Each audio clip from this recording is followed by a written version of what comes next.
Ya, oke.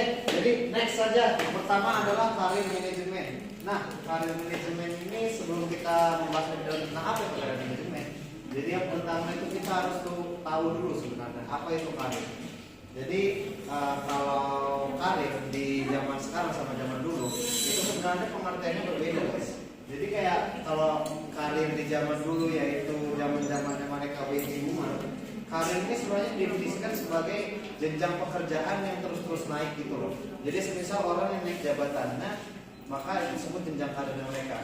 Sedangkan di definisi yang sudah ditetapkan sekarang, karir itu adalah di mana saat seseorang ini bekerja di satu pekerjaan dalam rentang waktu yang lama. Jadi karir itu definisinya adalah itu. Kemudian manajemen karir ini untuk apa sih sebenarnya?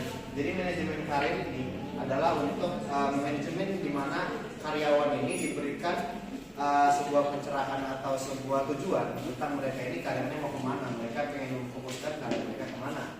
Yang pertama yang harus dilakukan adalah pengembangan karir. Nah, kalau pengembangan karir ini adalah sebuah alat atau sebuah tools yang diberikan oleh manajemen karir ini, para manajer karir ini, untuk membuat sang karyawan atau si karyawan yang dibimbing ini untuk mengetahui karir mereka ke depannya itu mau kemana. Untuk pengembangan karir itu seperti itu. Sementara perencanaan karir itu berasal dari karyawan itu sendiri. Jadi kayak karyawannya itu pengen karir mereka ini kemana. Kalau pengembangan karir itu lebih kayak dibimbing gitu loh, sama mentor mereka atau pelatih karir mereka seperti itu. Nah, peran karyawan dalam karir ini sebenarnya satu peran yang paling penting dalam pengembangan karir mereka sendiri. Kayak kan banyak sebenarnya yang bakal berkontribusi di karir karyawan itu, kayak semisal manajernya yang bakal membimbing dan lain-lain. Tapi karyawan ini memiliki tanggung jawab yang lebih besar, paling besar daripada pihak-pihak lain yang bersangkutan dalam pengembangan karir mereka. Karena karyawan sendiri itu yang menentukan karir mereka akan kemana. Jadi peran karyawan dalam manajemen karir ini lumayan tinggi. Sedangkan peran pemberi kerja dalam manajemen karir ini ya kayak mereka ini lebih ke memfasilitasi apa saja karir-karir yang kemungkinan bakal lebih cocok ke kawan-kawannya mereka gitu loh. Jadi kayak mereka ini lebih mencocokkan dan menyediakan karir-karir yang sudah direncanakan sendiri oleh para karyawan itu. Nah, ada metode-metode dari pemberi karir atau pemberi kerja itu. Yang pertama adalah lokakarya perencanaan karir. Jadi kayak di lokakarya perencanaan karir ini sebenarnya lebih kayak pelatihan gitu loh guys. Jadi pelatihan yang mana mereka itu mengikuti pelatihan itu dalam jenjang yang lama agar mereka bisa menentukan karir mereka ke depannya itu kayak apa. Jadi itu adalah lokakarya perencanaan karir. Nah, di dalam lokakarya perencanaan karir ini ada pelatih-pelatih karirnya itu yang bisa melihat kayak misal mereka sudah lama menjalankan lokakarya perencanaan karirnya ini. Nah, mereka itu kayak melihat potensi karyawan yang sedang menjalankan lokakarya ini kayak karirnya itu bisa kemana sih. Nah, mereka bisa memberikan beberapa evaluasi atau saran kepada karyawan-karyawan tersebut.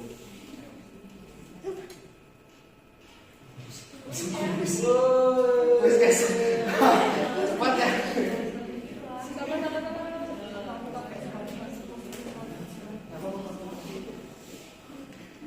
Voice guys. Voice.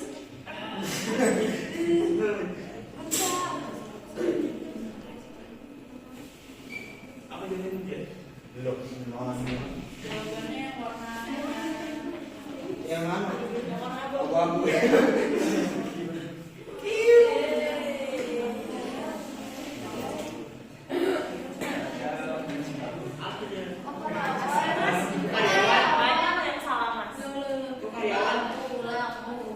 Perlu ulang kan?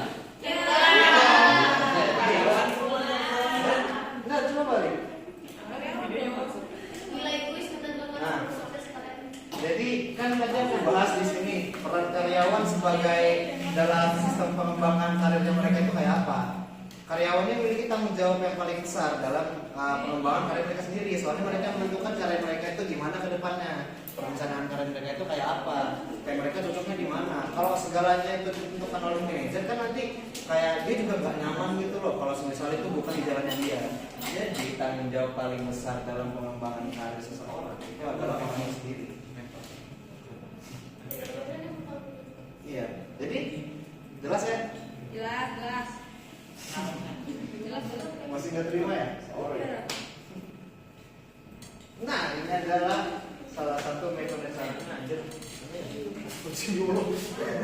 Ini agak buruk ya guys. Kelihatan nggak guys? Wow. Nah, jadi ini adalah salah satu slide yang membantu mereka dalam mengembangkan karya mereka. Jadi di sini tuh ada ya administrasi mereka sendiri, baru tanggal penilaiannya, baru kayak ini tuh bakal lihat apa langkah logis bagi karyawan ini dan kapan. Jadi ini kayak dimiliki oleh mentor atau coach atau pelatih karir itu untuk kayak mengevaluasi karyawan-karyawannya itu. Jadi mereka ini butuh apa aja gitu kan dalam mengembangkan karya mereka dan apa yang cocok buat mereka.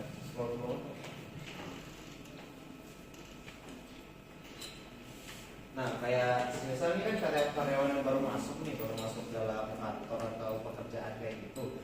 Mereka ini kayak pasti pengen juga dapat promosi gitu kan. Jadi ini tuh kayak semacam penentuan target mereka. Mereka ini dari pelatih karir itu bakal men-set target yang cocok untuk karyawannya. Ya sudah pasti dengan apa sih kapasitas jadi bikin karyawannya sendiri juga. Jadi ya gini lah di sini.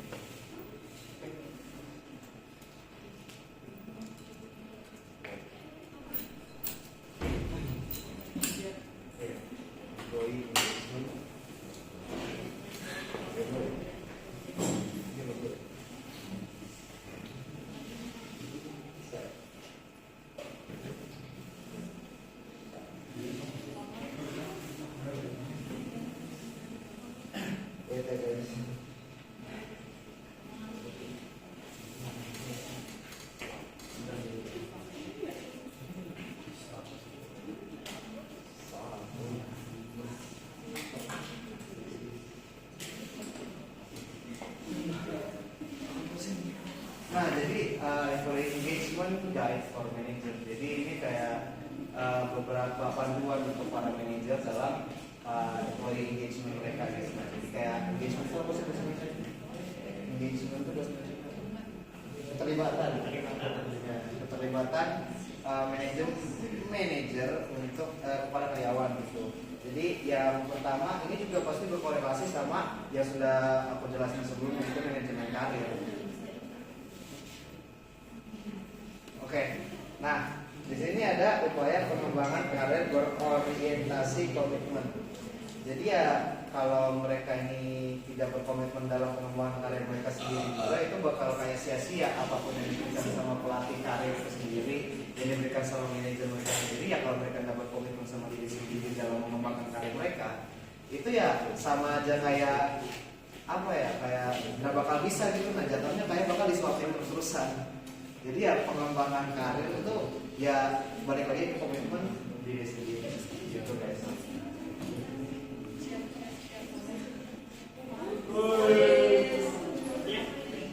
Oh ini mentor dan pelatih.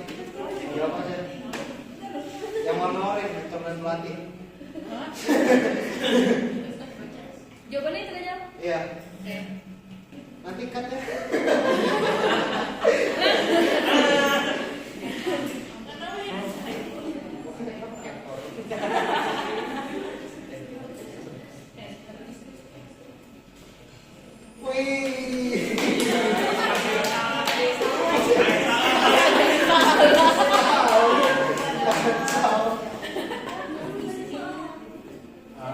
Oke guys, yang materi ketiga mengenai mengelola pergantian karyawan. Jadi di sini aku mau menjelaskan dulu. Tidak keseluruhan rencana karir karyawan akan sesuai dengan kebutuhan perusahaan. Turnover karyawan merujuk pada tingkat perputaran karyawan dalam suatu organisasi, yaitu jumlah total karyawan yang meninggalkan perusahaan dalam periode tertentu dibandingkan dengan jumlah total karyawan. Nah, jadi turnover ini sendiri bisa terjadi dikarenakan berbagai alasan, seperti pemecahan, pensiun, atau kontrak kerja yang berakhir. Nah, yang lebih penting lagi yaitu retensi karyawan. Retensi karyawan ini sebenarnya sebuah sifat bagaimana perusahaan itu mampu mempertahankan karyawan yang profesional atau memiliki pengalaman yang tinggi. Lalu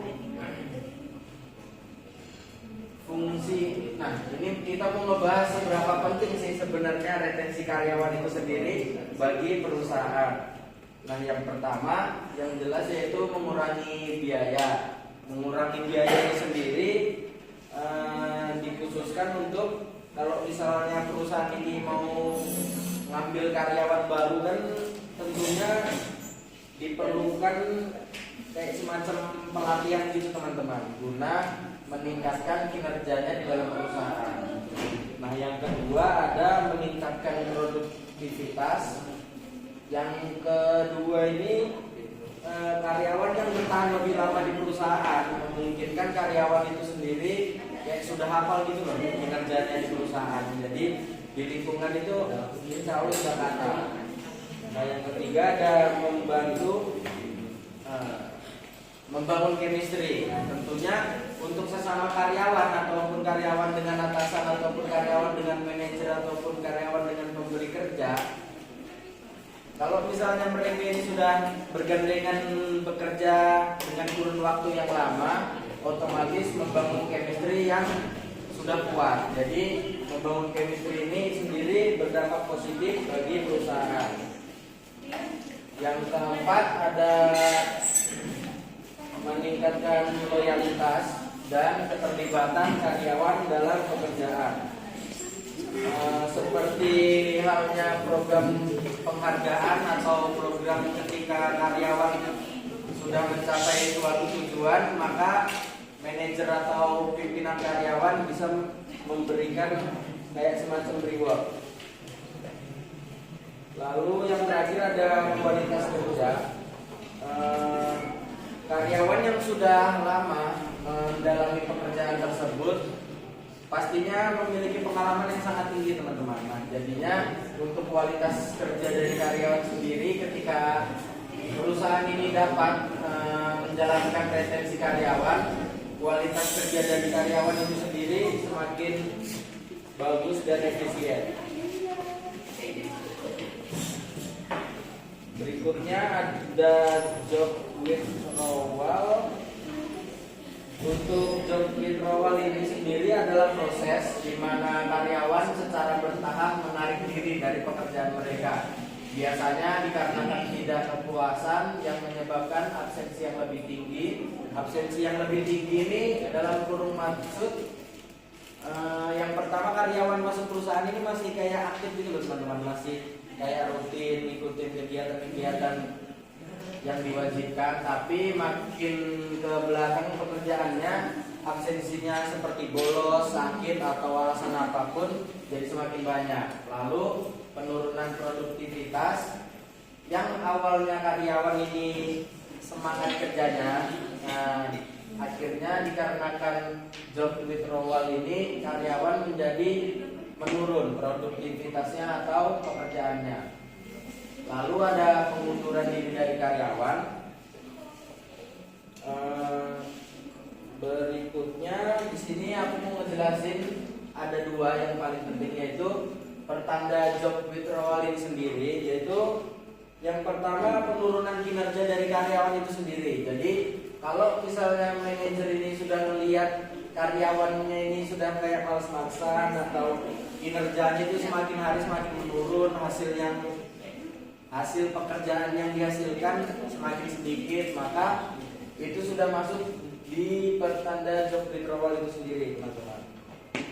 Lalu yang berikutnya ada kurangnya keterlibatan. Jadi karyawan ini sendiri kurang terlibat atas pekerjaan yang dilakukan sesuai jobnya itu sendiri, maka itu juga bisa masuk jadi pertanda job withdrawal itu sendiri. Lalu ada kepuasan kerja yang menurun. Jadi karyawan ini sendiri ketika saat bekerja, mereka ini kayak kurang seret gitu loh teman-teman. Saat bekerja itu kayak gak enakan terus, muka murung, bukan enak dipasang. Lalu berikutnya yang kedua, aku mau ngejelasin tentang dampak job withdrawal itu sendiri, terutama bagi perusahaan. Nah, dampaknya ini yang pertama penurunan produktivitas. Nah, yang penurunan produktivitas ini sendiri lain Awalnya dari penurunan produktivitas dari karyawan itu sendiri, bisa jadi langsung ke vital yaitu ke perusahaan. Memungkinkan perusahaan ini jadi kayak yang harusnya memproduksi 1000 unit mobil per bulan jadi menurun 800, 700. Lalu ada moral tim yang rendah. Jadi kayak misalnya ada suatu departemen penjualan yang awalnya itu mereka bisa menjual mobil di luar kota ini bisa sampai 500 unit, itu menjadi menurun daripada target itu sendiri. Nah, yang berikutnya ada tingkat turnover-nya tinggi. Nah, yang turnover ini yang kita jelasin di awal ya teman-teman. Nah, turnover itu karyawan merujuk pada tingkat perputaran karyawan dalam suatu organisasi, atau karyawan ini sudah di ujung tanduk mau keluar dari perusahaan dikarenakan bisa jadi pensiun, habis kontrak, atau alasan lainnya. Nah, ketika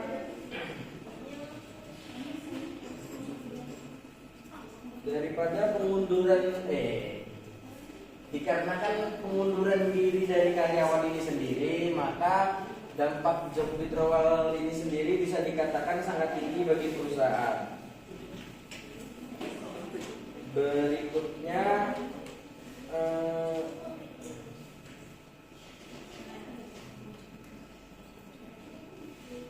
bagaimana sih caranya mengatasi keluarnya karyawan secara sukarela? Nah, yang dimaksud dari karyawan secara sukarela ini kayak karyawan itu kalau misalnya dia keluar dari perusahaan itu tidak masalah, tidak ada yang diberatkan.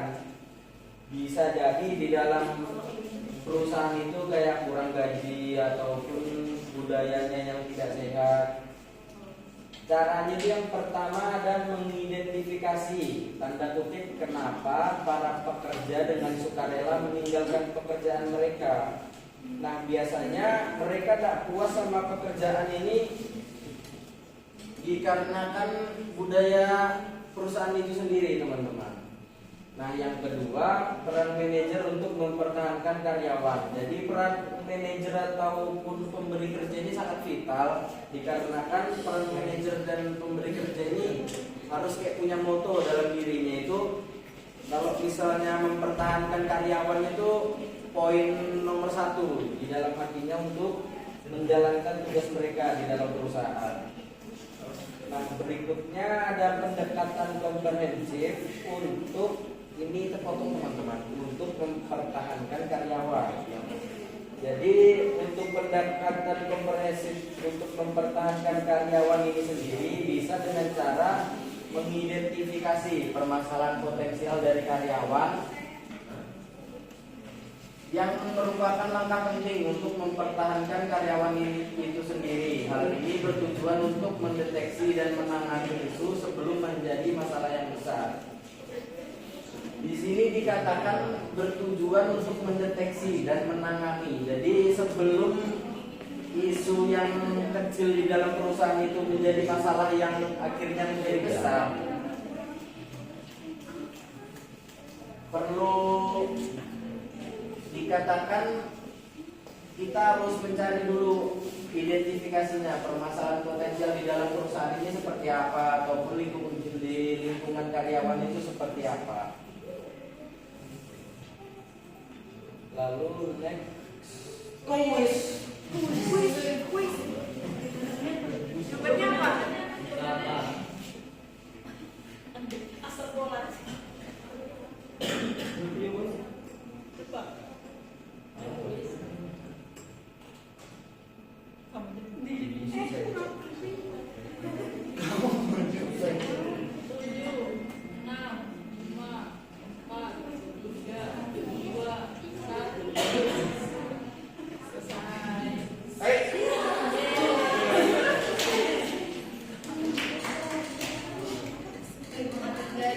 Oke, baik. Salah masukin itu. Bisa jadi. Nah, berikutnya teman-teman di sini aku mau menjelaskan langkah-langkah yang dapat diambil untuk meningkatkan retensi karyawan. Yang pertama itu mengupgrade gaji. Jadi karena biasanya orang keluar dari perusahaan itu alasan paling umum yaitu itu gara-gara gajinya kecil. Jadi dari perusahaan harus menyiapkan gaji yang besar guna mempertahankan karyawan-karyawan yang memiliki kualitas sumber daya yang tinggi. Yang kedua ada merekrut dengan cerdas. Merekrut ini sendiri dikatakan ketika karyawan ini mau masuk perusahaan, jadi harus melewati syarat-syarat atau ketentuan-ketentuan yang ketat guna mendapatkan karyawan yang memiliki kualitas yang tinggi. Yang ketiga ada mendiskusikan karir. Untuk mendiskusikan karir ini sendiri biasanya dari perusahaan harus membantu karyawan ini guna menata karirnya di dalam perusahaan. Yang keempat ada memberikan arahan. Kalau memberikan arahan ini bisa dari manajer ataupun mentor. Jadi memberikan arahan ketika di perusahaan itu dia bekerja, dia arahnya kemana, dia targetnya berapa, seperti itu. Nah, untuk yang kelima menawarkan fleksibilitas. Nah, ketika karyawan ini kayak kesannya terbebani di dalam perusahaan, maka peran manajer dan pemberi kerja ini bisa menawarkan fleksibilitas bagi karyawan itu sendiri. Yang keenam ada menggunakan praktik sumber daya berkinerja tinggi. Untuk sumber daya kinerja tinggi ini biasanya melibatkan karyawan untuk melakukan pelatihan atau program-program yang bisa mendukung atau mengasah pengalaman mereka menjadi lebih baik. Yang ketujuh ada penawaran balik. Biasanya penawaran balik ini kalau misalnya karyawan mau resign dari pekerjaan, maka peran manajer atau pemberi kerja ini biasanya kayak nawarin dulu, kamu kebetulan nggak mau keluar dari pekerjaan, kalau misalnya gajimu pun naikin kayak apa ceritanya kan? Kuis.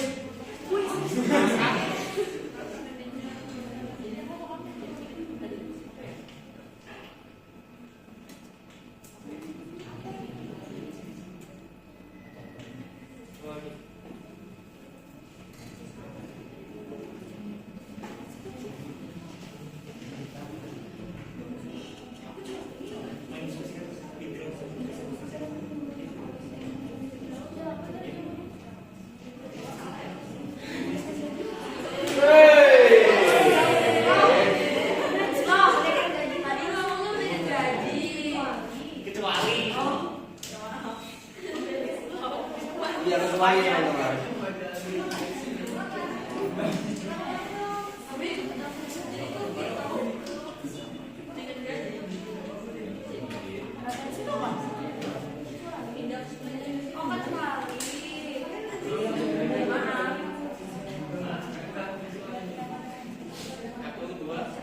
Sebentar teman-teman.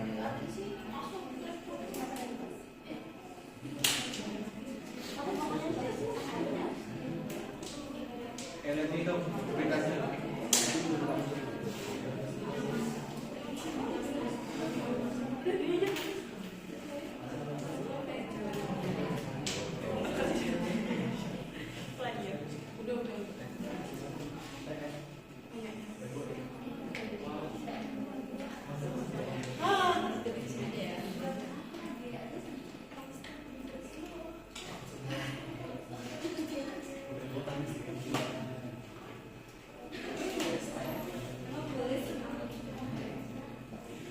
Oke, berikutnya aku mau menjelaskan tentang manajemen siklus hidup dari karyawan.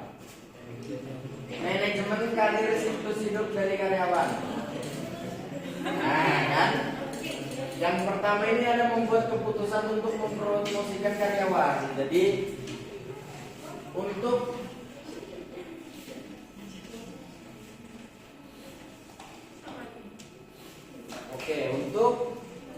guna karirnya karyawan ini memiliki jangkauan yang luas dan juga memiliki tingkatan yang semakin meningkat. Jadi dari karyawan ini harus memutuskan untuk dari manajer teman-teman. Jadi dari manajer dan pemberi kerja ini harus mempromosikan karyawan itu sendiri. Kayak misalnya karyawannya ini jadi staf biasa. Jadi manajernya dilihatnya ini kualitasnya bagus ya kan. Habis itu kerjanya juga bagus. Maka manajer ini bisa mempromosikan karyawan ini sendiri untuk menaikkan jabatannya guna meningkatkan karir dari karyawan itu sendiri. Nah, yang kedua ada mengelola pemindahan. Oke. Jadi mengelola pemindahan ini, manajer ini kayak dipindahkan tapi tidak pindah perusahaan teman-teman. Mungkin pindah departemen ataupun pindah dari kantor ke gudang, dari gudang ke kantor, kan gitu kan bisa juga kan. Manajer ini harus mengelola pemindahan ini kayak terjamin gitu loh teman-teman. Apakah karyawan ketika melakukan pemindahan dari gudang ke kantor menjanjikan karyawan ini bisa beradaptasi di kantor itu sendiri. Yang ketiga mengelola pensiun.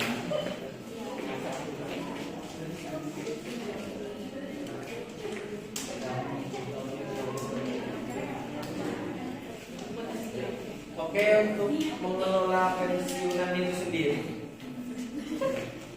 Untuk mengelola pensiunan ini sendiri, biasanya pensiunan yang dulunya itu pernah berjasa besar kepada perusahaan. Kayak misalnya pernah mintain apa, pernah ngasih kayak fitur-fitur baru bagi perusahaan yang sampai ke depannya itu dipakai terus. Pensiunan ini dapat berhak mendapatkan, kalau kayak pensiunan itu apa namanya teman-teman? Gaji pensiunan itu apa? Jangan teman-teman. Nah, kalau dia sudah resign tapi tetap dapat gaji. Iya kayak gitulah teman-teman pokoknya. Jadi manajer ini harus mengelola pensiun ini kayak jangan cuma dijanjikan, tapi dilakukan juga terhadap janji-janji mereka ketika pensiun.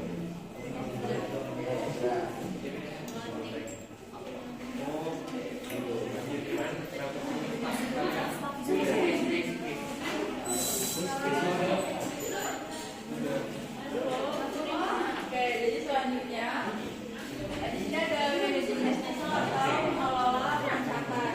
Jadi di situ pemencatan di suatu perusahaan itu ada 5 pemecatan. Yang pertama adalah unsatisfactory performance, di mana perusahaan itu sudah tidak puas dengan kinerja yang diberikan oleh karyawan. Yang kedua ada misconduct atau pelanggaran. Jadi misconduct itu adalah karyawan yang melanggar aturan secara sengaja. Lalu yang ketiga adalah lack of qualification for the job. Jadi itu adalah kurangnya kualifikasi pada suatu pekerjaan. Bisa saat melakukan interview atau wawancara, pekerja itu di CV-nya memasukkan kualifikasi mereka. Lalu yang keempat adalah change requirement of job atau pengubahan syarat pekerjaan. Jadi pekerjaan itu bisa berubah sehingga karyawan itu tidak mampu melakukan pekerjaannya. Dan kalau misalnya ini bisa jadi salah dari perusahaannya, makanya dari perusahaan itu memberikan alternatif untuk melatih ulang karyawan tersebut atau memindahkannya ke departemen lain. Lalu yang terakhir ada insubordination, yaitu pembangkangan karena suatu pelanggaran seperti karyawan itu tidak mendengarkan atau tidak menghormati si atasan tersebut. Ya, selanjutnya ada avoiding wrongful discharge suit atau menghindari gugatan pemecatan yang tidak benar. Jadi yang pertama, perusahaan harus memiliki kebijakan serta prosedur perekrutan. Lalu perusahaan harus meninjau serta menyempurnakan semua kebijakan, prosedur dan dokumen. Dengan memastikan tanda tangan surat lamaran. Surat lamaran itu pastikan ada kalimat yang menyatakan bahwa atasan itu bisa memecat karyawan kapan saja jika ada terjadi kesalahan. Lalu perusahaan bisa membuat daftar pelanggaran, lalu melakukan evaluasi setiap tahun, serta yang terakhir itu menanyakan pertanyaan ini sebelum memberikan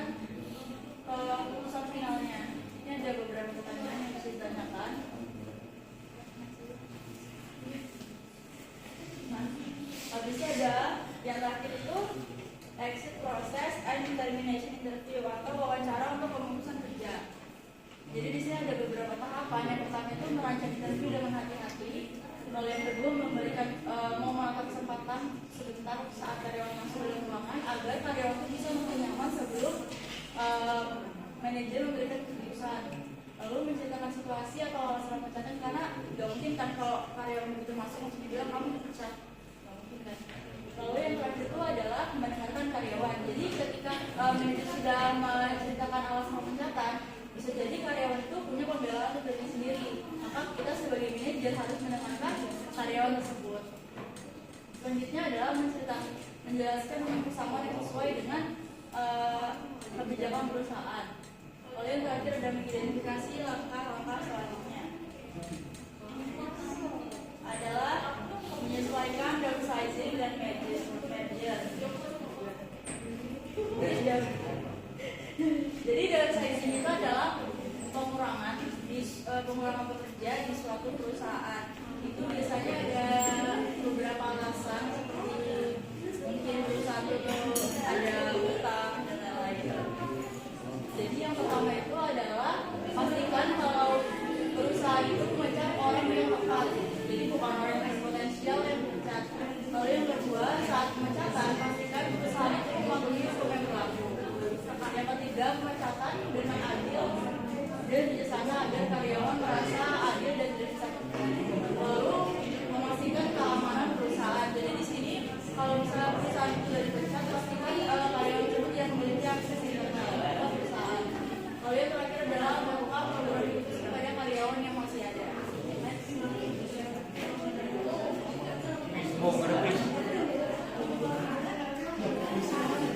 Ya, please ya.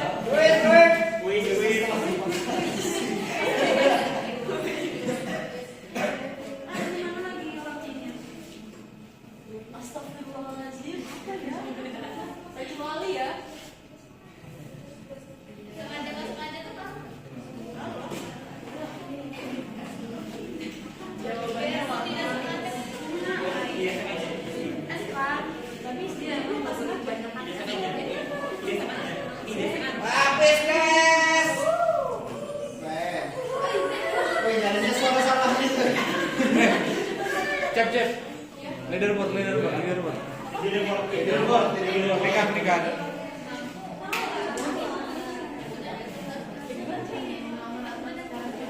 Iya, time.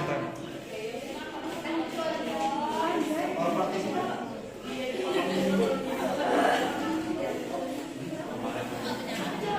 and lesson coba dulu. And lesson.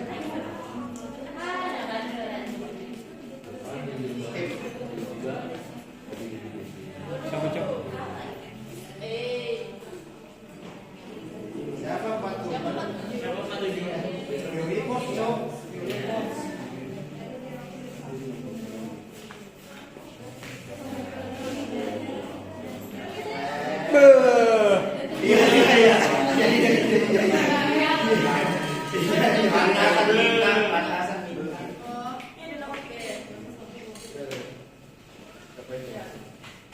I think terima translasi, sekian dan terima kasih.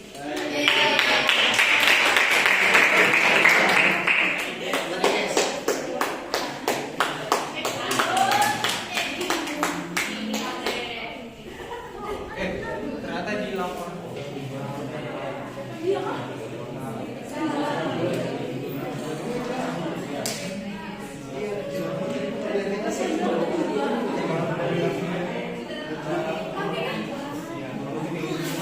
Nah, oke teman-teman, ini aku mau menjelasin apa namanya ini? Study case. Jadi study case. Oh ya, yang study case yang punya kita ini.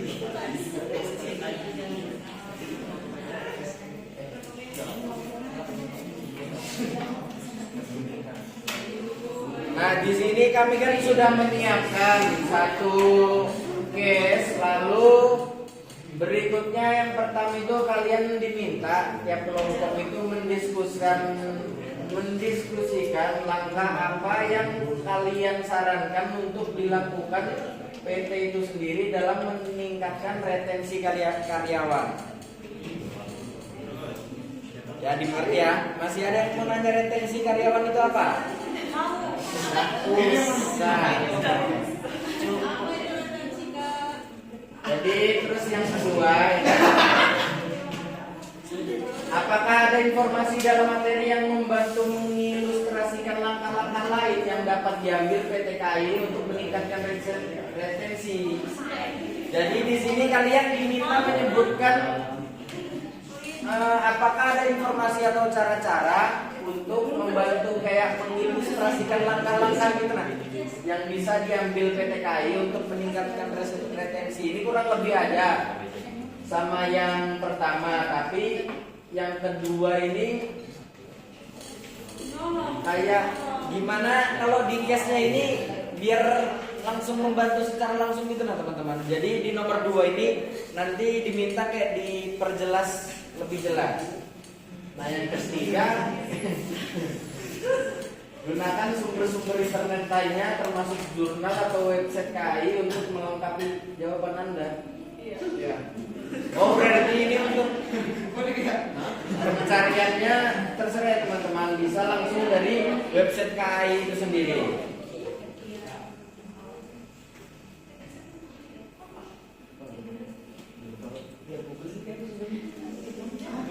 Ya dia bisa. Mereka kerja dari Google Docs. Ini sekarang nggak gitu. Iya. Ini Sampai jam 2:30. Ya. Sampai jam kami ya. Jam 2. Setengah 3.